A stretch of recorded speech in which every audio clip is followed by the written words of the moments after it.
আসসালামু আলাইকুম। গ্রামীণ পরিবেশ আমার কাছে বরাবরই খুব পছন্দের। আর যদি হয় আমার গ্রামের বাড়ি তাহলে তো আর কথাই নাই। আমার বাড়িতে কি আছে আর কি নাই সেটাই আপনাদেরকে বলবো। এতদিন অনেক ব্লগই দেখছেন, অনেক কাজেই দেখছেন, কিন্তু আমি কখনো বলি নাই আমার বাড়িতে কি আছে। এই দেখেন, আমার যেটি রান্নাঘরের পিছনেই এই যে কত সুন্দর কচু শাক হয়ে রয়েছে। এইবার এই কচু শাকগুলা দেখে আমি লোভ সামলাইতে পারি নাই। আর সাথে সাথে ছোট বোনকে সাথে নিয়ে কচু শাকগুলো তোলা শুরু করে দিছি। হঠাৎ করে মনে পড়লো এখানে তো রাসেল ভাইপার নামে কি সাপ যেন, ওই সাপের উৎপাত নাকি বাইরে গেছে। সো কচু শাক তুলতে গেলে একটু সাবধানতা অবলম্বন করতে হবে, তাই আমি দেখে দেখে খুব সাবধানে শাকগুলা তুলতেছিলাম।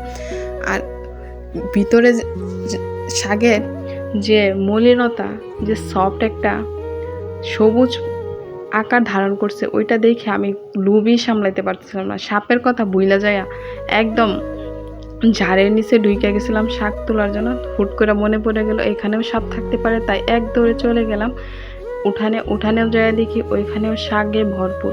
তারপর এখান থেকেও কয়েকটা শাক তুলে নিলাম।